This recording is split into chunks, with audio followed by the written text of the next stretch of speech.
Jadi kalau bedanya rektor Unuga sama pengacara itu kan satu. Kalau pengacara itu masalah jadi duit.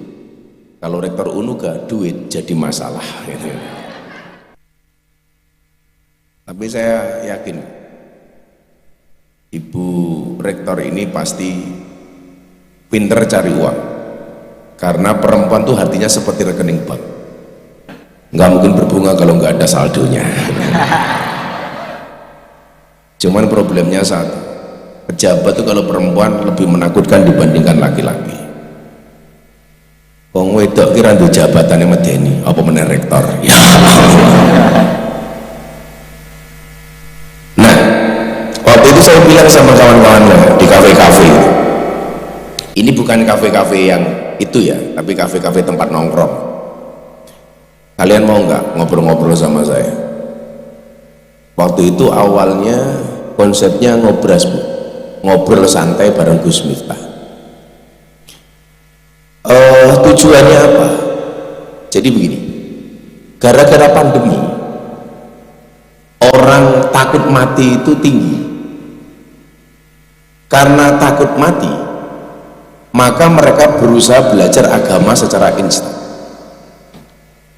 Celakanya adalah banyak anak-anak muda ini yang mencoba belajar agama tapi menemukan circle yang salah, komunitas yang salah. Yang kedua, salah menemukan guru. Makanya saya pernah punya kalimat yang sangat viral ketika saya mengatakan salah pergaulan itu lebih gampang dinasihati daripada mereka yang salah milih pengajian. Lah konsep orasi itu sebenarnya bukan pengajian tapi dialog.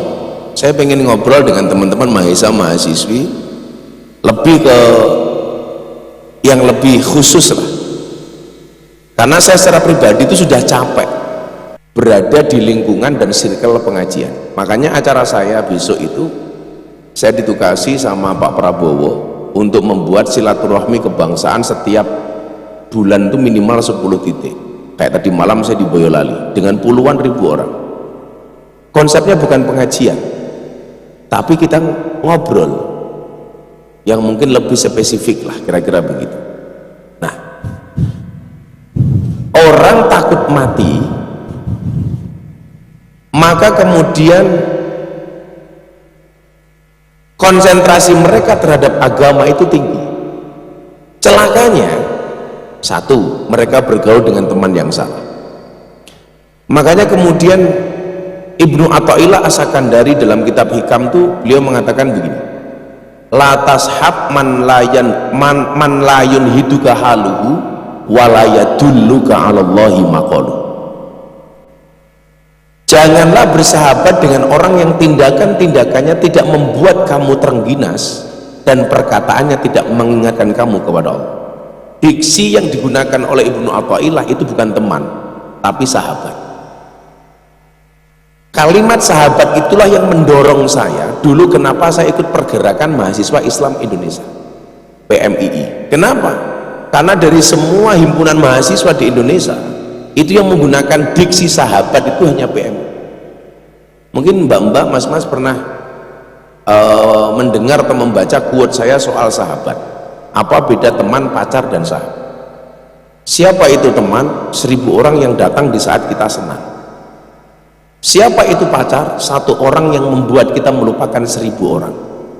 Yang kita cari bukan pacar, yang kita cari bukan teman, tapi yang kita cari sahabat. Siapa itu sahabat? 1 orang yang tetap bertahan di saat 1001 orang meninggalkan kita. Itu sahabat. Persoalannya di era kekinian itu mencari sahabat itu susah.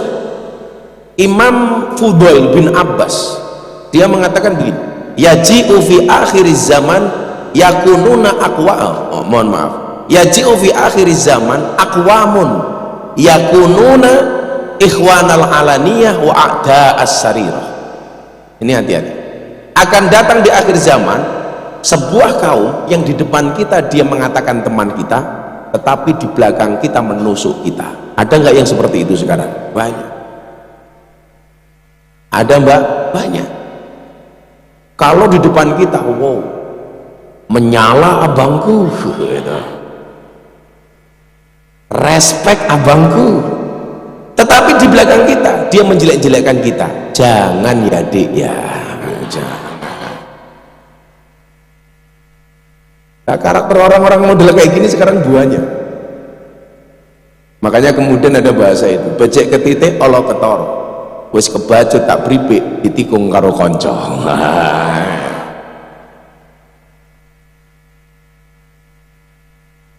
yang itu pasti pengalaman nih. Nah, saya punya sekian kasus contoh bahwa bagaimana kemudian circle yang salah itu akan mempengaruhi cara keagamaan seseorang. Itulah alasan saya ini termasuk orang pertama yang mendeklarasikan dukungan saya kepada Pak Prabowo.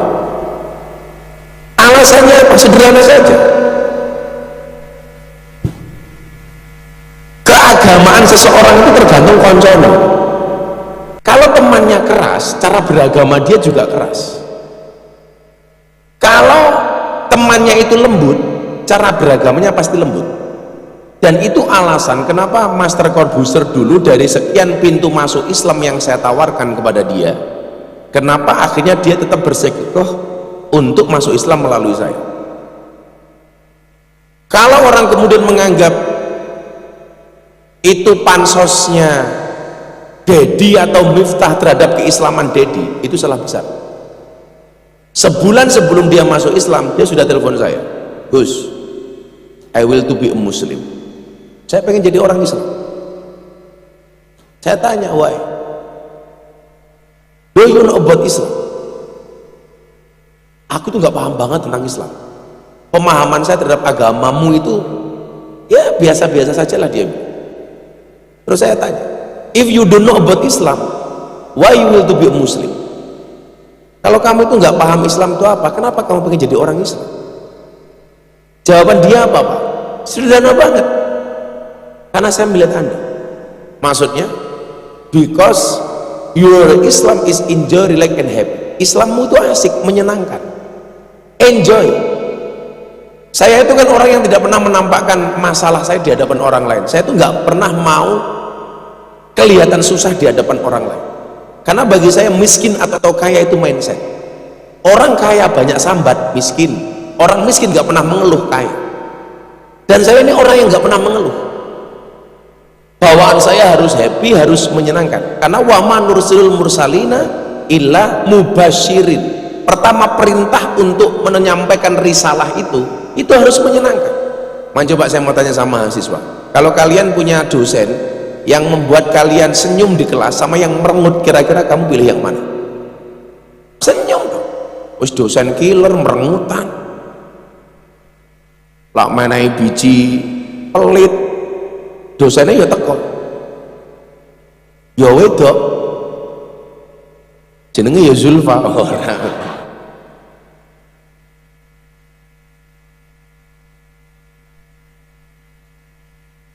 Santai Bu, biasanya kalau habis saya bully itu biasanya langsung derajatnya naik.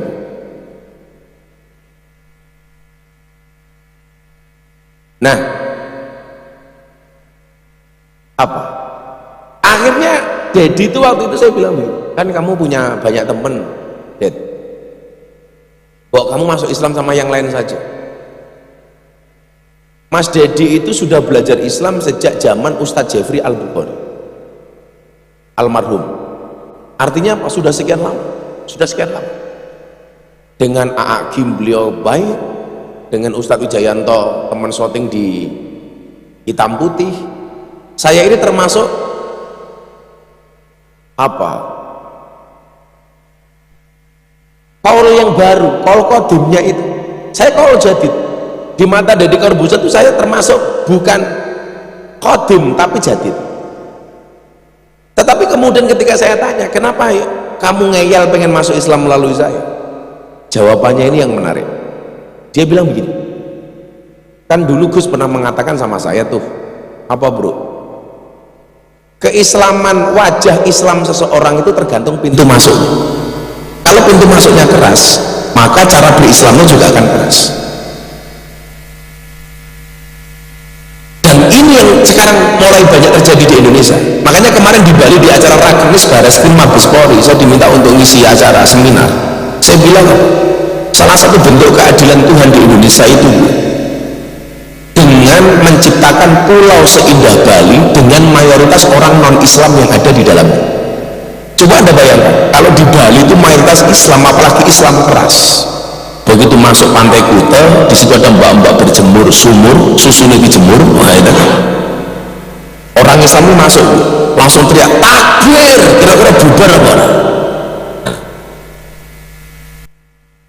Makanya Allah takdirkan Bali itu seindah itu, kemudian mayoritas orang di dalamnya non-Islam. Maksud saya apa? Ya ini bentuk keadilan Tuhan. Wadu'u syai'in fi mahalih, meletakkan segala sesuatu pada tempat. Loh, karena mereka non-Islam ya sudah, berbuat semua mereka. Mau buka-buka aurat macam-macam ya sudah. Dan Allah spesifikkan itu hanya di Pulau Bali.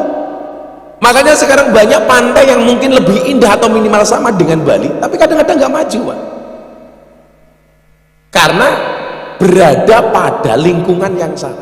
Saya tidak mengatakan Islamnya salah, cara berislamnya yang kemudian mungkin yang kurang pas. Padahal kalau kita kan orang Islam punya apa ya? Punya kebiasaan, punya pandangan bahwa sesuatu yang halal tapi nggak pantas dilakukan pun itu nggak boleh dilakukan. Halal boleh tapi nggak pantas, aja melakoni. Contoh, khotbah Jumat nganggo helm. Boleh apa enggak? Boleh, tapi orang pantas.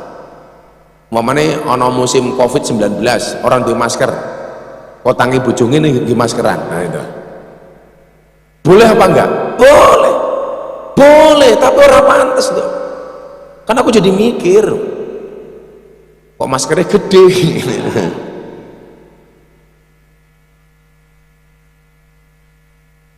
Bu Rektor, saya mau tanya, ini ilmiah. Saya tuh kalau masuk pasar itu agak bingung. Saya masuk pasar, mau mall, mau pasar, itu sama. Kenapa? Celana dalam perempuan itu dijual secara tercecer. Sementara celana dalam laki-laki dijual di dalam kota. Aku belum ketemu jawabannya kan saya. Bapak sadar mboten nggih ta? Lak sempake wong wedok kuwi ditoto Pak siji loro telu metodok kayak gitu. Dikasih patung, dikasih apa namanya itu? Apa? Manekin. Lah nek wong lanang malah tersimpan rapi di dalam kota. Aku ini mikir, lah saya tanya sama istri saya, apa ya Bun? Jawaban istri saya itu menarik. Iya Pak. Kenapa sempak perempuan itu dijual tercecer, sempak laki-laki dijual di dalam kota?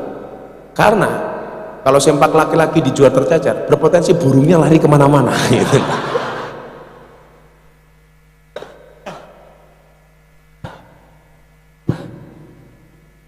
Lagi cowok tak saya itu mikir kemana-mana.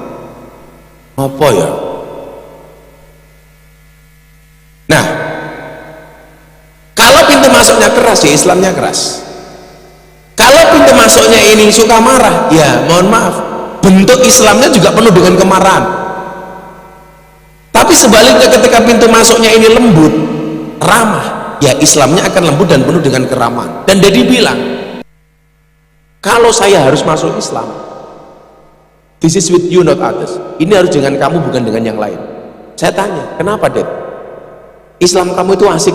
Saya dulu kenal kamu gara-gara kamu viral di klub malam. Saya undang di acara Mas Deddy Corbuzier itu, kopi susu. Ya hitam putih lah kopi susu goblok.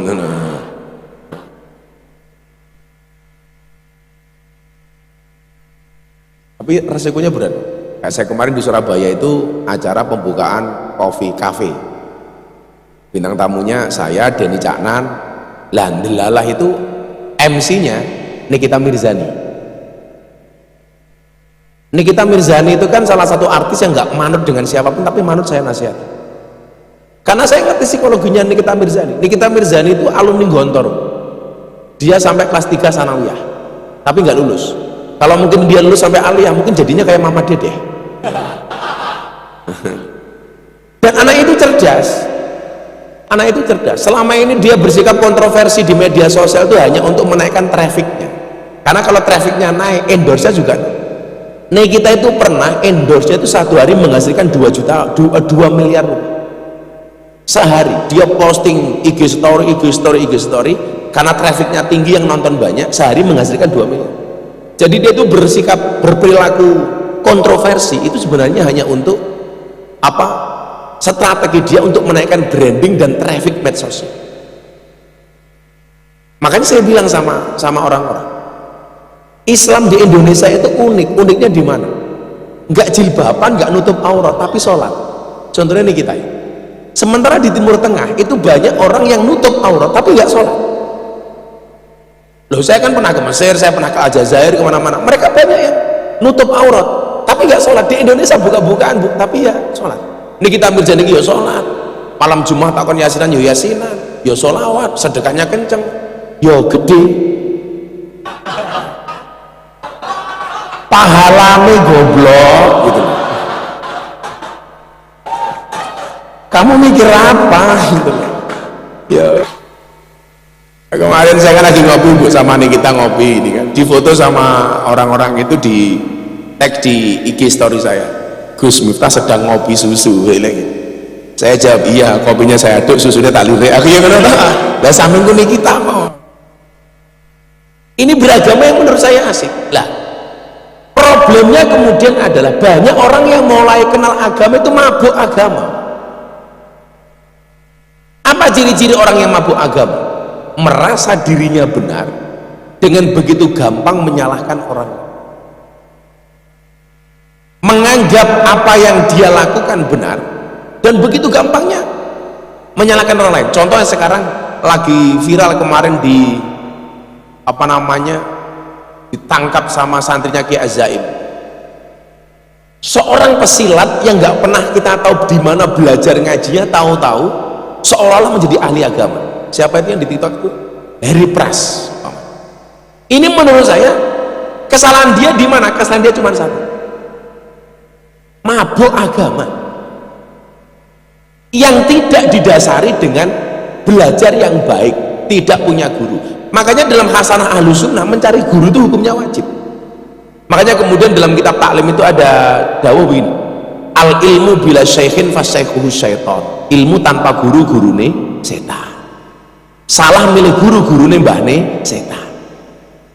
Itu berangkat dari fasalu ahla dzikri in kuntum la ta'lam. Makanya taklim itu jangan dipahami kitabnya guru, itu kitabnya murid. Kalau taklim itu dipahami sebagai kitabnya guru, itu seolah-olah menjajah murid. Bukan guru yang butuh mulang taklim ke murid, tapi muridlah yang butuh untuk belajar taklim. Bahasa ini hampir senada ketika Pak Prabowo itu datang ke pondok saya bulan April 2023. Saya bilang sama beliau, bukan Bapak yang butuh jadi presiden, tapi saya rakyat Indonesia yang butuh melihat Bapak menjadi presiden. Kenapa Gus? Karena bagi saya hari ini, mohon maaf, jenengan Mas, saya bilang ke Mas Prabowo waktu itu, sudah finish by yourself. Urusan Anda itu sudah selesai. Kalau orang kayak saya, kayak ibu ini kan masih perang dengan dirinya sendiri. Pak Prabowo itu orang yang sudah finish by himself. Artinya apa? Hidupnya sudah mapan, sudah cukup. Yang beliau inginkan hanya satu, memberikan dedikasinya untuk bangsa ini. Makanya ketika kemudian saya bilang seperti itu, oh gitu ya Gus? Iya Pak. Bapak itu hari ini duduk saja, kami yang butuh menjadikan Bapak sebagai presiden. Saya pancing, Mas, kalau jenengan jadi presiden, apa sih sebenarnya yang mau dilakukan? Beliau jawab begini, sambil berkaca-kaca, Gus, saya itu hanya pengen mengembalikan hak-hak rakyat Indonesia. Saya itu pengen melihat rakyat itu kembali tersenyum setelah mendapatkan hak.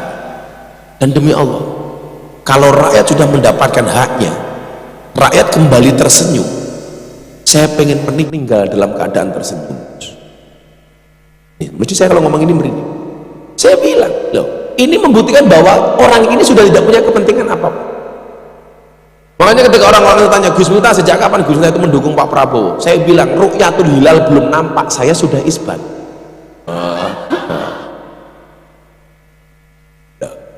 Kemarin di Jawa Timur saya bilang, Harusnya kiai-kiai NU itu berterima kasih sama saya. Loh kenapa Gus? Saya itu kan masuk mendampingi Mas Prabowo yang kembali tadi saya bilang latashab man layun hiduka halu walayadulluka alallahi maqalu. Kan kita tahu 2014 circle-nya Mas Prabowo itu seperti apa, orang-orang keras, FPI, HTI, macam-macam, 212 di sana. Kenapa kok saya kemudian masuk di lingkungan dalam rangka menjaga circle itu supaya tidak dimasuki oleh orang-orang itu. Dan ini menjadi salah satu apa konsensus saya dengan Pak Prabowo. Mas, saya nggak mau orang-orang keras itu masuk partai. Itu ya Gus, ya. Itu bagi saya tidak nambah suara Mas Prabowo tapi mengurangi. Oke Gus, kalau ada orang itu masuk ke lingkungan Mas Prabowo, saya akan keluar. Ini jauh hari sebelum pemilu Pak. Makanya kalau hari ini ada orang bilang begini Bu, kiai itu nggak usah politik-politikan, kiai itu nggak usah begini-begini. Itu jelas kalimatnya orang fasik. Kenapa demikian? Karena kalau ada kiai di sekeliling kiai, orang fasik ini nggak bisa masuk. Kalau kiainya minggat, fasiknya yang masuk. Makanya sejarah mencatat orang hebat, pemimpin hebat itu rata-rata dikawal oleh kiai, oleh wali. Makanya ada istilah raja wali.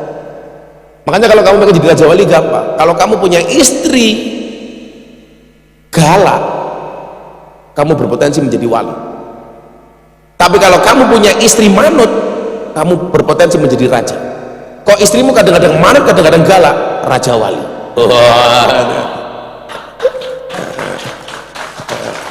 Pokoknya orang lanang di bojo galak itu wali, di bojo manut itu raja. Dan alhamdulillah istri saya itu kadang-kadang manut, kadang-kadang galak. Oh, raja wali saya itu. Ya karena saya memahami lah, karena perempuan itu adalah pemaaf terhebat tapi penyimpan memori terbaik. Itu perempuan. Itu orang itu gila. Dia aku jeluk ngapura ya aku salah, banyak dimaafkan. Tapi kelingan terus. Makanya saya bilang perempuan itu ahli sejarah. Sekali suami punya salah seumur hidup kelingan terus. Ciri-cirinya perempuan yang bajunya hitam. Oh iki. Maaf.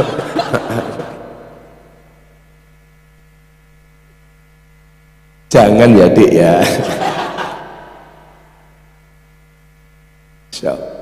Sallallahu ala Nabi Muhammad. Nah, demikian juga dengan kalangan-kalangan sekolah dan pelajar. Puncaknya adalah ketika ada penelitian dari sebuah lembaga survei. Apa waktu itu surveinya? Survei dilakukan di Jawa Timur yang notabene kota santri. Notabene kotanya Ahlussunnah wal Jamaah, jamnya Nahdlatul Ulama. Radikalisme di kalangan pelajar itu naik di Jawa Timur sampai 36%. Coba Anda bayangkan, di Jawa Timur saja sampai 36%, piring Jawa Barat. Yang di Jawa Barat itu dulu bukan banyak terpapar paham radikalisme. Jadi bahasanya begini, di Jawa Timur itu mahasiswa dan santri, siswa yang terpapar paham radikalisme itu sampai 36-37%. Nah saya ngomong sama yang lain, gimana dengan Jawa Barat? Malah dijawab, Gus, kalau Jawa Barat itu bukan lagi terpapar radikalisme, tapi gudangnya radikalisme.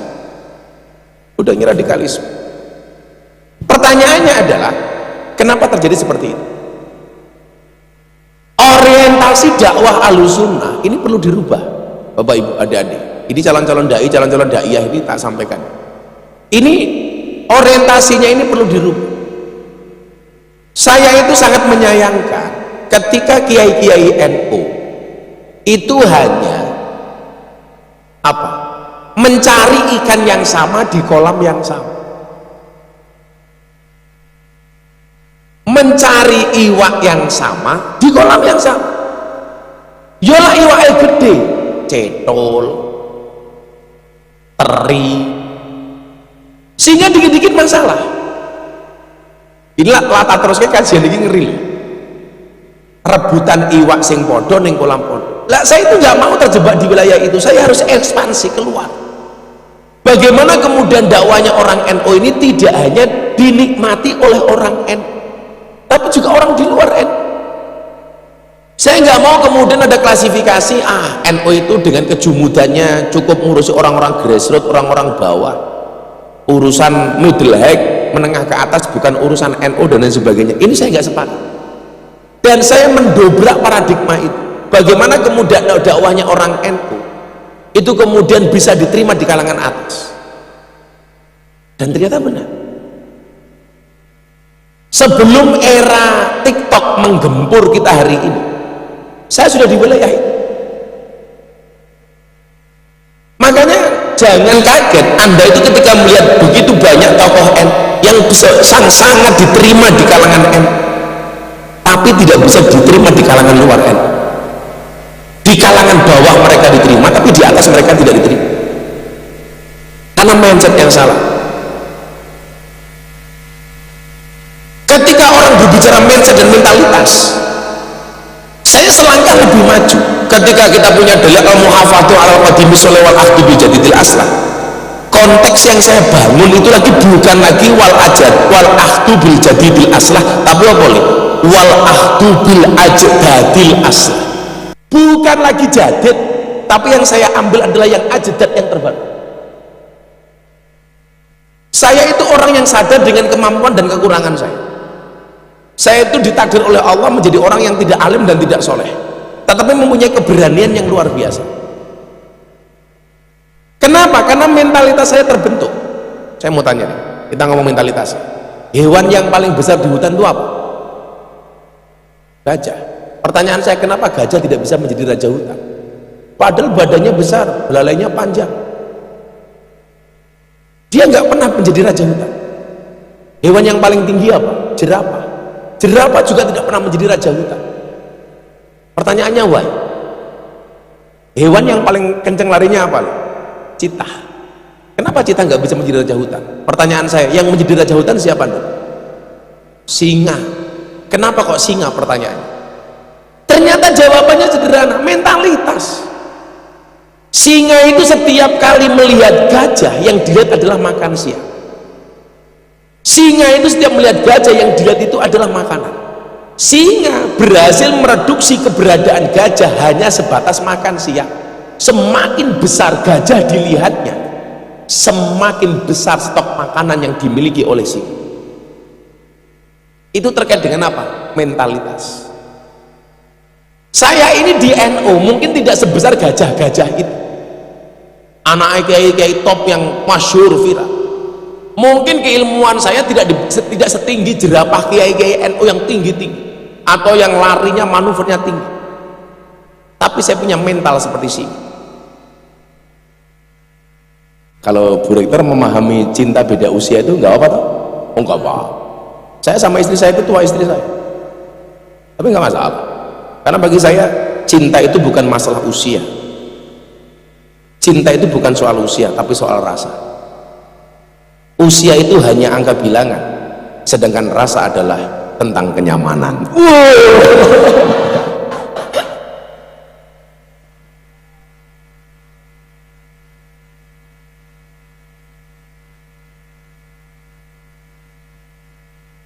Gak masalah kita gak seumuran, tapi boleh dong akhir umurku untuk kamu. Iya. Ya makanya yang istri saya kok istri pertama gitu. Ya saya kalau nikah lagi itu ya sebenarnya mampu, tapi aku menghina bro, tapi nggak ada yang mau. Jangan salah, ngantri bu gitu loh. Saya itu bukan takut istri, cuman istri saya lebih berani, itu saja. Makanya Bu Rektor jangan deket-deket dengan saya, nanti cinta loh. Iya. Karena kopi butuh gula, sayur butuh garam, Bu Rektor butuh aku. Iya.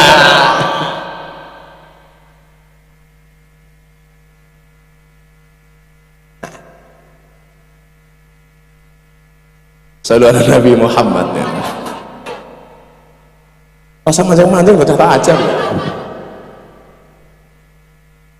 Malah Bu Rektor bikin status yang dulu sempat menyembuhkan, ini menjadi dia yang paling menyakitiku. Iya. Bu Rektor umurnya berapa tuh? Oh 50. Haus tua ya sama.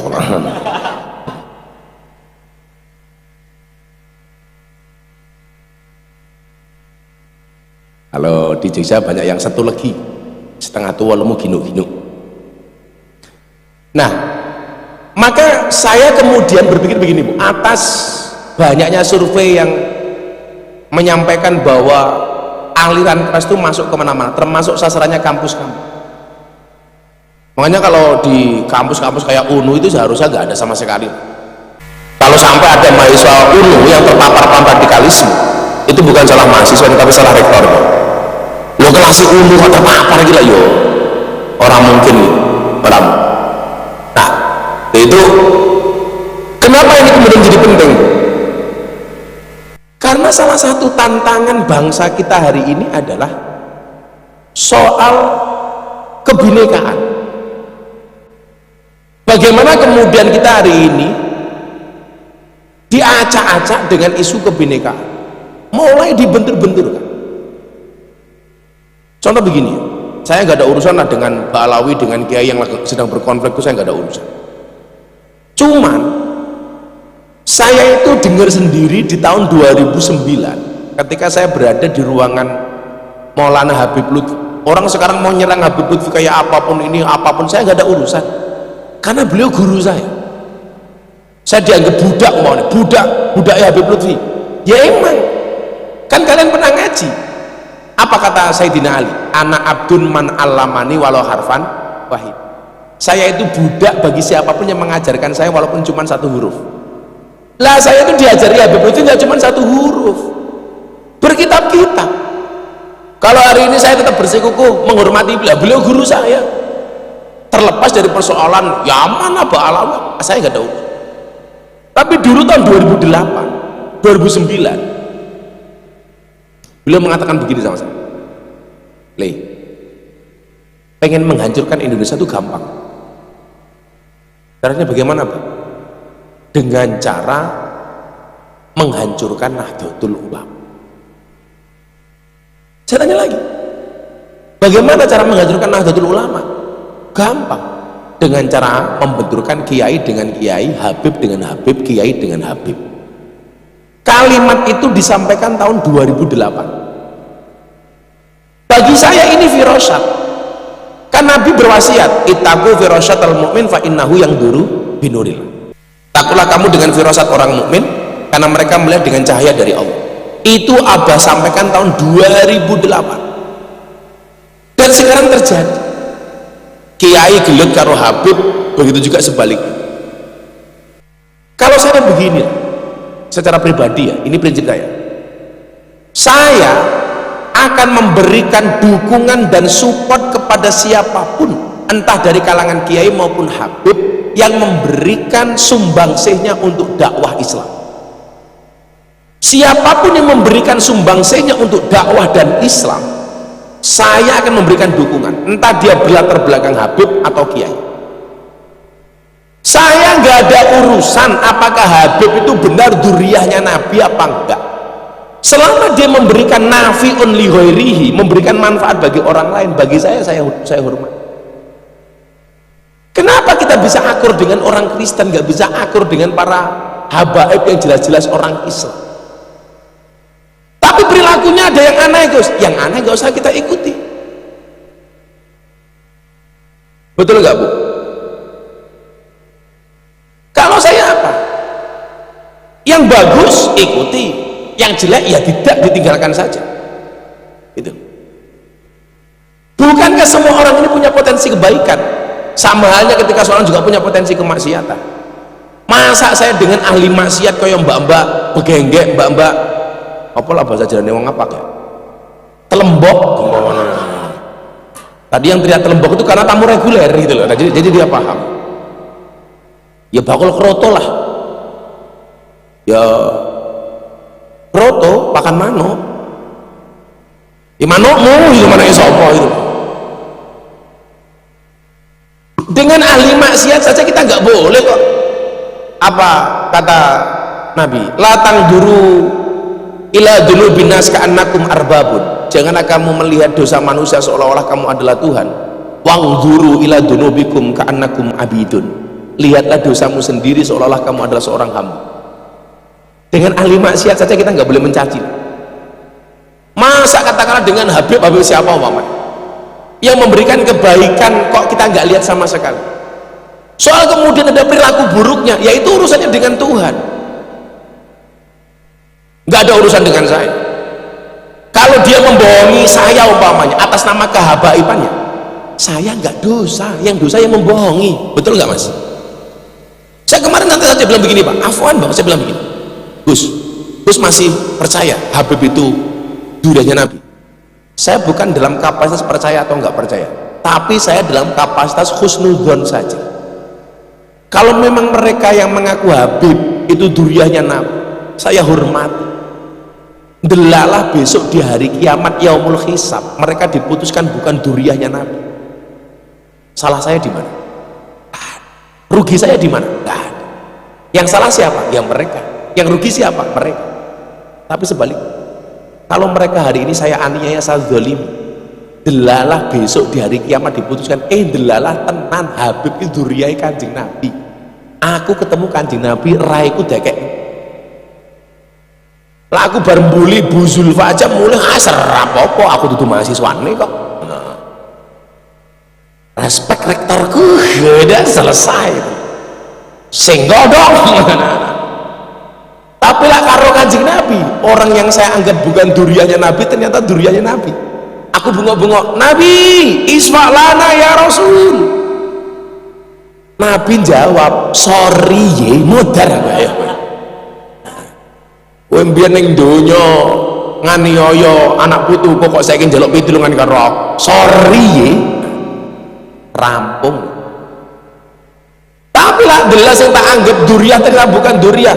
Kanjeng Nabi malah mesake karo aku. Alah mif kowe iki mbiyen diapusi karo wong sing ngaku-ngaku putuku. Ya wis kowe melu aku, langsung aku bengok. Oke gas, ngono aku.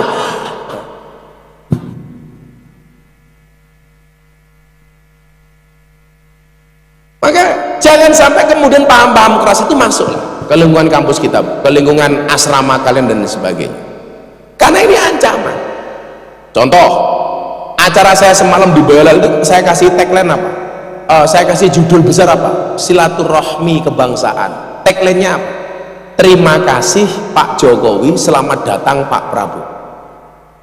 Kenapa saya lakukan? Karena salah satu ciri-ciri orang yang beraliran agak keras itu, mohon maaf, gak percaya dengan pemerintah, dengan segala sumbangsihnya. Padahal kita diajarkan man lam yaskurin nas lam yaskurillah. Barang siapa yang tidak bisa berterima kasih kepada manusia, dia tidak akan bisa bersyukur kepada Allah. Apapun itu, kayak Pak Jokowi selama 10 tahun dedikasi dan sumbangsihnya untuk bangsa ini jelas, apalagi untuk NU. Walaupun dibully gara-gara ada apa namanya usaha iup tambang untuk NU, itu keputusan pemerintah ya sudah. Muhammadiyah juga menerima. Makanya saya bilang NU dan Muhammadiyah dulu dipisahkan oleh kunut, sekarang dipersatukan oleh tambang. Wah, ini serapa apa ini pemerintah baik hati. Dan yang hebat Pak Bahlil, NU Muhammadiyah dulu dipisahkan oleh tahlil, dipersatukan oleh Bahlil. Wah, ya kalau kemudian mau protes ya silakan, tapi bagi saya mungkin itu cara pemerintah untuk memberikan apa namanya pengelolaan tambang ini kepada masyarakat melalui NU dan Muhammadiyah dan organisasi-organisasi yang lain. Ciri-ciri mereka itu apa? Nggak mengakui eksistensi pemerintah, bahkan menganggap pemerintah ini kafir dan lain sebagainya. Padahal kalau kita lihat ya mohon maaf, Pak Jokowi 10 tahun memberikan sumbangsihnya yang luar biasa untuk bangsa ini. Contoh, kita akui apa enggak, pandemi COVID-19 itu semua negara di dunia berusaha keluar dari zona itu, dan ternyata Indonesia bisa menjadi 4 besar negara yang keluar dengan baik dari pandemi COVID-19. COVID selesai, muncul baru resesi global. Saya kemarin baru dari London nonton final Piala Champion.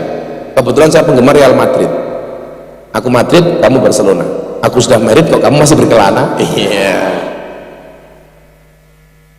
Itu ternyata negara-negara di Eropa itu Pak rata-rata resesi Pak. Jerman itu loh yang membuat mobil resesi. Argentina hari ini, mohon maaf, Anda itu kan melihat Argentina kaya gara-gara melihat Lionel Messi. Anda itu kan melihat Spanyol itu kaya gara-gara melihat Madrid yang mampu membeli Mbappe sama Endrick. Barcelona sorry ya,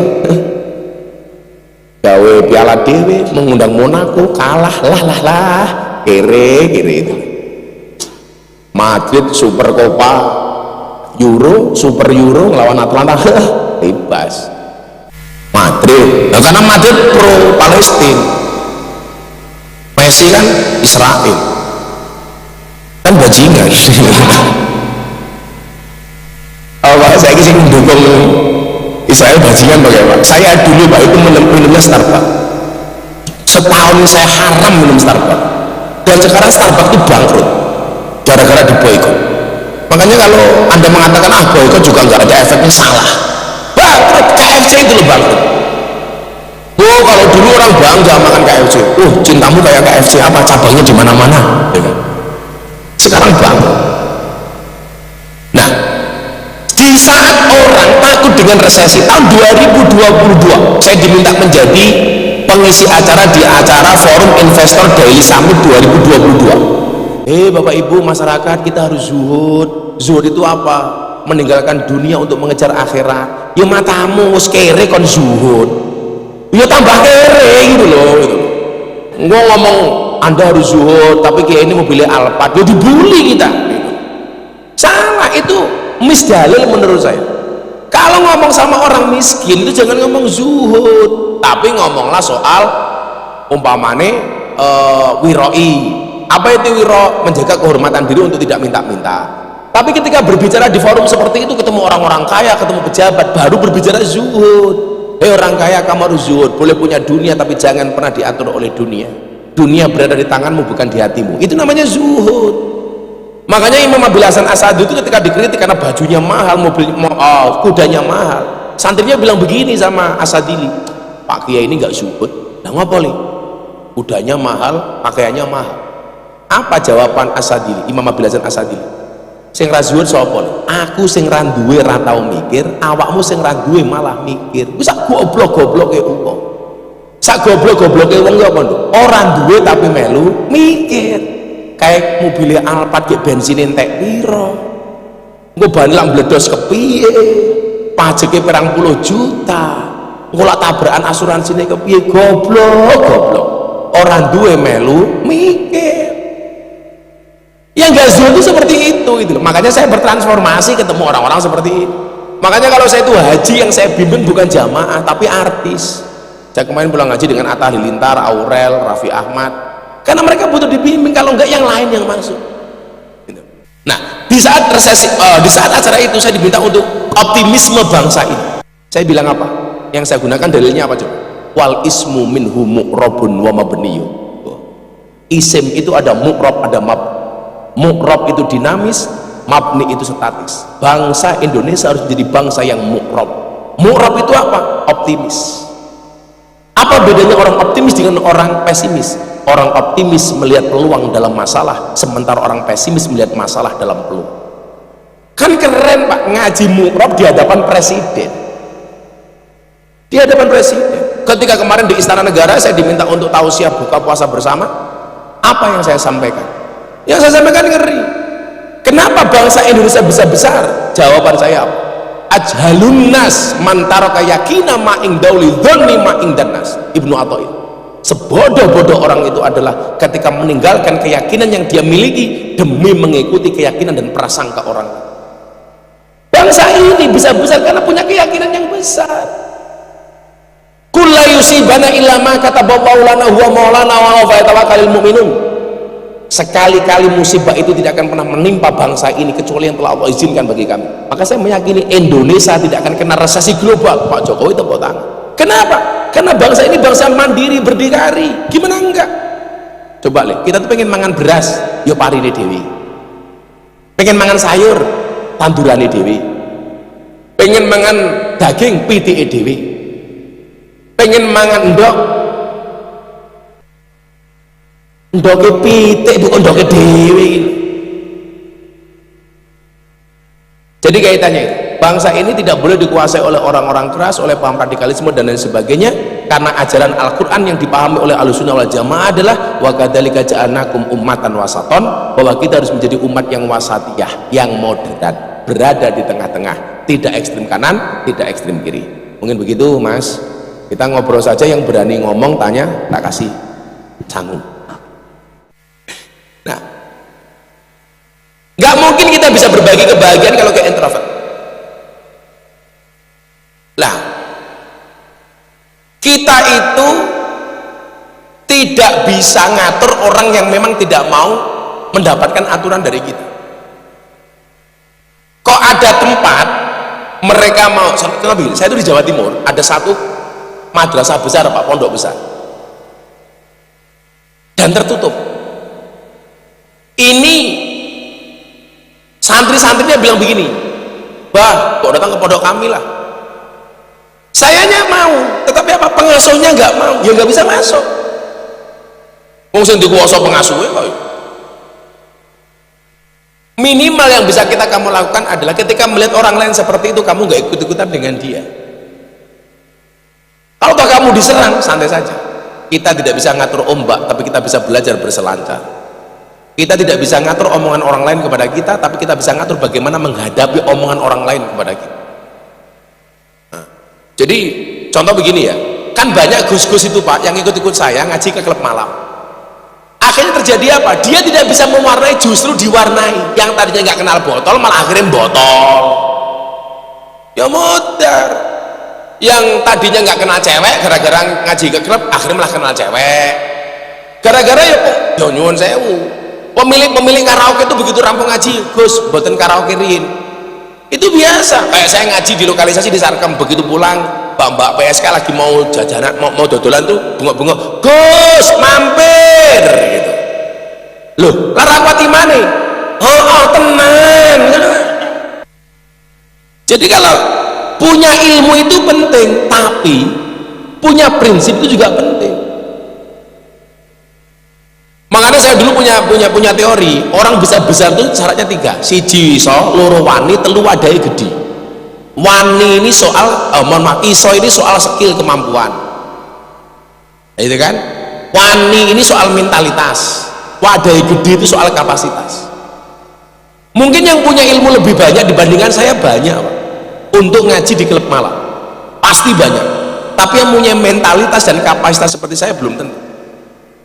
Makanya saya itu kenapa kok rajin puasa, kayak hari ini pas saya puasa Daud.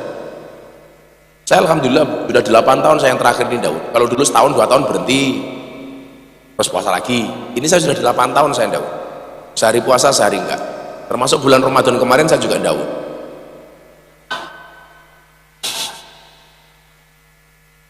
Kan istiqomah.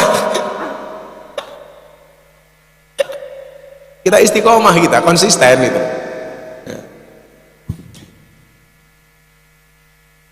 Kalau memang nggak punya kapasitas ya aja.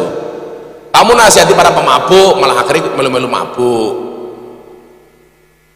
itu nggak boleh.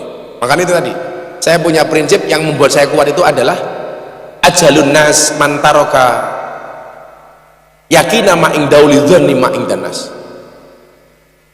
Sebodoh-bodoh manusia adalah orang yang meninggalkan keyakinannya untuk mengikuti prasangka dan pendapat orang lain. Kiai kok ngono, akhirnya kita katut. Apa? Rektor kok ngono, yakin saja.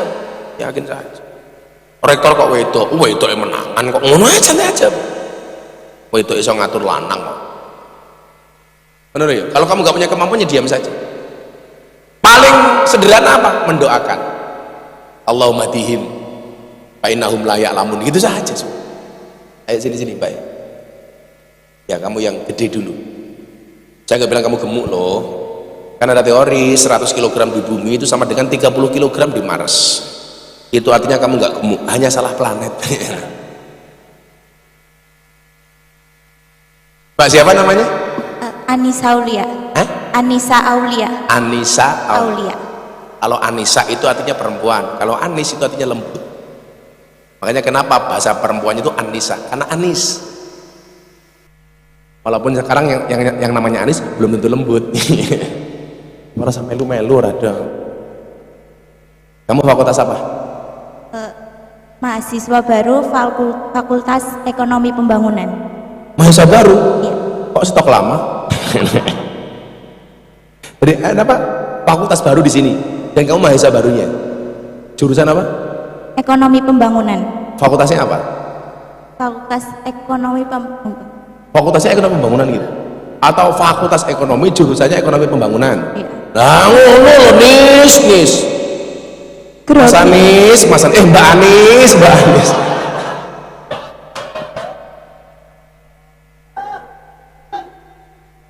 Anis.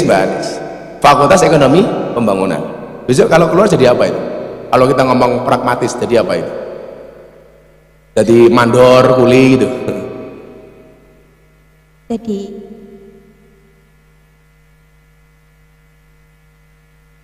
rencananya mau ikut memperbaiki dalam keuangan masyarakat kayak misal UMKM-nya gitu. Oh, emangnya keuanganmu sudah baik? Belum.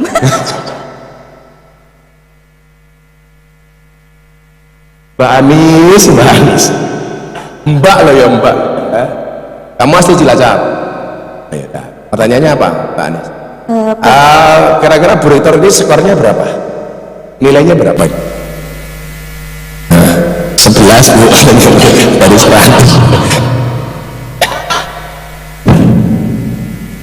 Apa Mbak Anis? Bagaimana tanggapan Gus Miftah tentang mahasiswa yang saat ini sedang marak terjerat pinjaman online untuk biaya pendidikan? Apakah ilmu yang didapatkannya nanti akan menjadi berkah? Serta bagaimana cara menyikapi agar terhindar dari pinjaman online? Terima kasih. Lah aku modar, musuhku sampai nembani. Ada ya Allah. Kamu juga pinjam?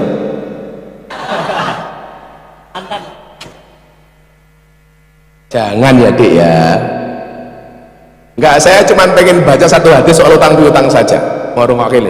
Aku enggak spesifik bahas pinjol. Lah aku kita tahu ya Bu, di WA orang begini. Nama Anda didaftarkan sebagai penanggung jawab atas utang pinjol saudara ini. Tolong Anda segera bayar, kalau enggak saya laporkan ke polisi. Wah, kebiasa loh.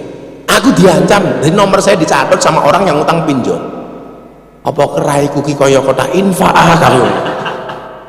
Kok usah disangkut paut kayak gitu. Saya tuh utang aja nggak punya kok apalagi pinjol. Fidaini dalam persoalan utang. Ini hadis riwayat Ahmad. Walladzi nafsu Muhammadin biyadihi. Demi zat yang menggenggam jiwa Nabi Muhammad. Lau anna rajulan qutila fi sabilillah. Seandainya seorang terbunuh di jalan Allah, summa asya, kemudian dia hidup, summa qutila fi sabilillah, dia mati lagi dalam keadaan fi sabilillah yang kedua kalinya, summa asya, kemudian dia hidup lagi,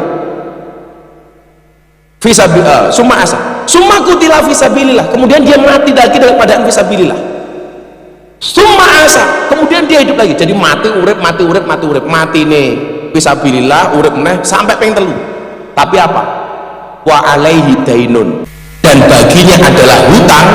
Ma dakhala jannah, dia tidak akan pernah masuk surga hatta yakti dainahu, sehingga dia membayar hutang. Jadi lah kowe duwe hutang sifatnya sing hutang sing api-apian bae lah orang-orang pinjol. Saya itu nggak sepakat kalau orang mengatakan bank itu pasti haram, itu saya belum sepakat. Bunga bank pasti haram, saya belum sepakat. Kalau riba itu pasti haram, saya sepakat. Tapi apakah bunga itu pasti riba? Belum tentu. Itu kan ada di beda tafsir soal kelipatan. Kalau kayak keharaman homer umpama itu kan kot mutlak. Tapi kalau bunga bank apa itu riba, itu banyak ulama yang debatable. Nah, kalau soal utang ini, yuk hati-hati. Kowe urip mati sabillah, urip meneh mati meneh, urip meneh mati meneh, kok duwe utang? Madakhalal jannah hatta yakdiya'an, kamu tidak akan bisa masuk surga sehingga kamu membayar utang-utang. Pertanyaannya kalau konteksnya apakah berkah apa ora? Kuliah yang dimodali dengan pinjaman dari pinjol. Sekarang pertanyaan, barokah itu apa? Barokah itu maknanya adalah ziyadah, tambah. Nambah apanya? Satu, ziyadatul khair, bertambah nilai kebaikan. Dua, ziyadatul mahabbah, bertambah rasa cintanya. Nomor tiga, ziyadatus sa'adah, bertambah nilai kebahagiaan. Pertanyaan, wong diutang pinjol kira-kira bahagia apa ora? Ora. Tambah api apa ora? Ora. Tambah seneng apa tambah musuh? Tambah musuh. Berarti apa? Berkah apa ora? Ora. Karena nggak ada kebaikan, tambah rasa cinta, tambah kesenangan. Berarti nggak barokah. Saya itu paling, orang datang ke pondok, Gus utang, utang, kalau dulu tak kasih. Tapi ternyata apa? Utang itu menjadi wasilah pemedot, pemutus angel. Pemutus silaturahmi terhebat itu adalah utang, betul nggak Bu? Soalnya wong utang kira arep utang raine luwih manis tinimbang madu, lak ditagih luwih medeni tinimbang Israel. Soalnya wong utang iki wajahe melas kon bayar males. Sing nagih kaya sing butuh. Sementara utang ra dibayar malah ditinggal piknik, kan bajingan. Uangnya ya teko. Ya melu guyu. Biasanya jilbabnya ungu. Jadi kalau dalam kacamata saya itu nggak berkah. Jadi saya itu nulis quote, inspirasi saya Ibnu Athaillah asalkan dari hikam. Karena bagi saya hikam itu kayak quote, tapi quote ala Ibnu Athaillah. Nah saya terinspirasi. Saya itu kalau lagi mood Bu, makanya saya tempat terbaik di rumah salah satunya adalah toilet. Karena kalau di toilet otak saya itu kemana-mana. Gitu. Kadang-kadang saya dapat quote itu banyak dari toilet. WC kita moro-moro muncul, itu malah inspirasinya Bu, itu malah dari toilet. Aku lah dulu wajah ini amin ini bisa dikuat kita iya. Wajah-wajah mesak kayak gini seolah jadi kuat. Jadi pandangan saya itu ya. Solusinya bagaimana? Kalau saya solusinya gampang kok. Ganti ketua BPIP. Dari dulu agama adalah musuh terbesar Pancasila. Itu saya ngomong siapa Pak? Ya BPIP. Sekarang begini olah kayak gini kan kasihan Pak Jokowi. Orang akhirnya ngeritik Pak Jokowi ini kayaknya setelah mendapat reaksi keras Presiden melalui Kasat Pres perintahkan kepala BPIP untuk tetap gunakan jilbab. Makanya kepala BPIP ayo gunakan jilbab sekarang gitu loh. Kan perintahnya jelas loh, kepala BPIP untuk tetap gunakan jilbab gitu loh.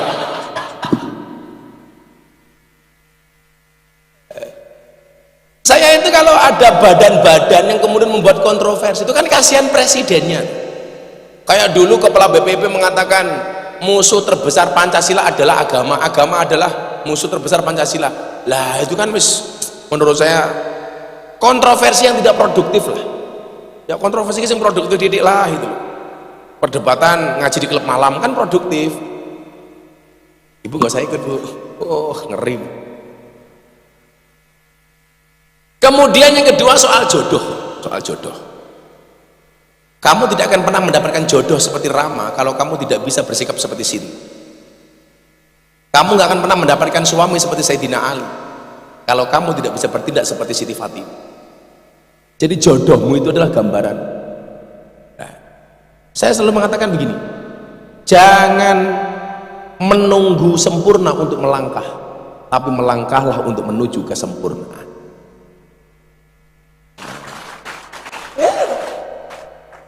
Saya dulu miskin secara ekonomi. Saingan saya untuk mendapatkan istri saya itu 3 orang. 1 anggota DPRD, 2 lurah, 3 polisi. Saya pengangguran. Ibu mertua saya jujur nggak milih saya. Tapi bapak mertua saya milih saya. Alasannya apa yang dilihat oleh bapak mertua saya waktu itu? Visinya ke depan. Tuh. Saya itu waktu nikah dengan istri saya, itu saya nggak punya apa-apa belas. Yang terjadi ya akhirnya yang sering saya ceritakan itu molimo, madep-mantep mangan melu maratua. Akhirnya M10, madep-mantep mangan melu maratua muring-muring menantu meneng mawon. Ya akhirnya M15, madep-mantep mangan melu maratua muring-muring menantu meneng mawon, maratua mati menantu melu marisi. Akhirnya bapak saya bilang M1. Kenapa pak? Matamu. Urip ki, kamu belum pernah merasakan indahnya berumah tangga kalau belum pernah ikut mertua. Wis yakin wis melu mertua ki ndondok buka sego. Sopo sing mangan? Nggih langsung ngene ra sida. Adus kesuwen dia. Adus rasa suwe-suwe listriknya boros. Tapi itu nikmatnya. Dan saya pernah merasakan itu. Makanya prosesnya panjang. Lah kalau kamu milih yang ekonominya bagus, agamanya pas-pasan, atau agamanya bagus, ekonominya pas-pasan, kalau kamu sendiri pilih mana? Ya. Alah, aku lah percaya aku milih agamanya apik, senajan ekonominya pas-pasan. Ndobos ora percaya. 11 ora percaya. Nah, sekarang bagaimanapun cowok yang good looking kalah menarik dengan cowok yang good rekening. Puncak kenikmatan laki-laki dan perempuan itu beda. Itulah alasan kenapa di surga ada bidadari tapi nggak ada bidadara. Kenapa ada bidadari nggak ada bidadara? Karena orientasi laki-laki dan perempuan itu beda. Puncak kenikmatan laki-laki adalah perempuan, sementara puncak kenikmatan perempuan adalah harta, lazada, dan promo-promonya. Beda pak itu. Perempuan sekarang itu sudah nggak ada yang ke mall pak, tapi tiap hari Shopee datang terus. Oh toh Mbak Zulfa. Makanya jangan kaget kenapa banyak laki-laki wajahnya jelek merongos tapi bojone ayu.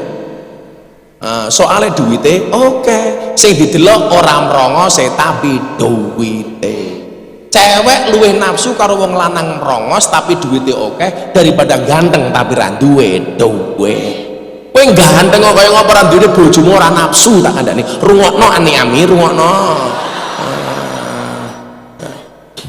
Kowe elek kok kaya ngopo bojomu oke. Lah bojomu.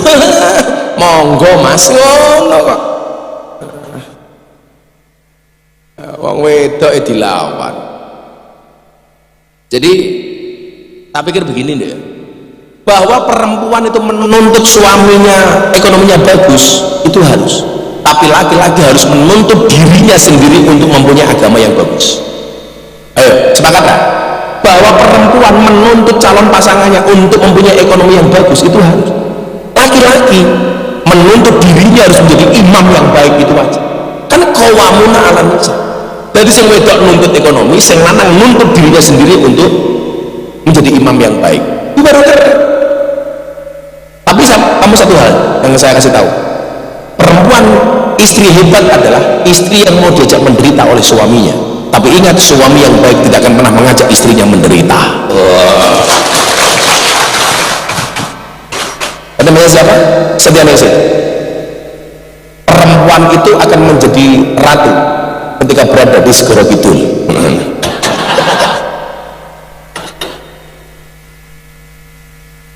Ratu gitu ya, masing-masing 300.000.